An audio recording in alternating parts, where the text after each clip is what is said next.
সম্মানিত গৌরীপুরবাসী, আসসালামু আলাইকুম। এবং আপনাদের সকলকেই জানাচ্ছি পবিত্র ঈদুল আজহার শুভেচ্ছা।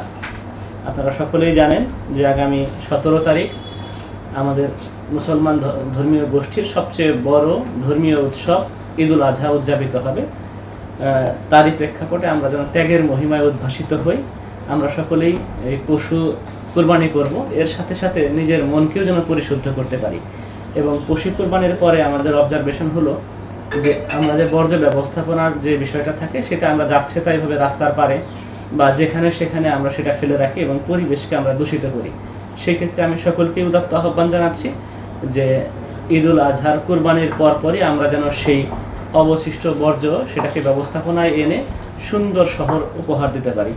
একই সাথে আমরা অনেকেই বিভিন্ন জায়গায় ঘুরতে যাই বা আত্মীয় স্বজনের বাড়িতে ঘুরতে যাই, সেক্ষেত্রে দরজা জানালার সিটকিরি এবং তালাগুলার ব্যবস্থা যেন আমরা খুব সুন্দর করে রেখে যাই। এবং এই ক্ষেত্রে অনেক ঢাকা শহর থেকে বা বিভিন্ন শহর থেকে বাইরের লোকেরাও বা আপনারা অনেকেই গ্রামের বাড়িতে চলে আসবেন, সেক্ষেত্রে ডেঙ্গু রোগের যে প্রকোপটা সেক্ষেত্রে একটু সকলকেই সজাগ থাকতে বলছি। এবং ঈদ উৎসবের সময় আমরা অবজারভেশন এরকম যে মোটর সাইকেল খুব দ্রুত গতিতে চালাইতে গিয়ে আমরা হেলমেট ব্যবহার করি না বা উচ্চ শব্দের গাড়ি ব্যবহার করি। সেক্ষেত্রে সেগুলো আমরা পরিহার করার জন্য সকলকে উদাত্ত আহ্বান জানাচ্ছি। আমরা যেন খুব নির্বিঘ্নে খুব সুন্দরভাবে ঈদুল আজহা গৌরীপুরের সকল শ্রেণী পেশার মানুষকে নিয়ে ঈদুল আজহা উদযাপন করতে পারি, সেই জন্য সকলের সহযোগিতা চেয়ে আবারও ঈদের শুভেচ্ছা জ্ঞাপন করছি।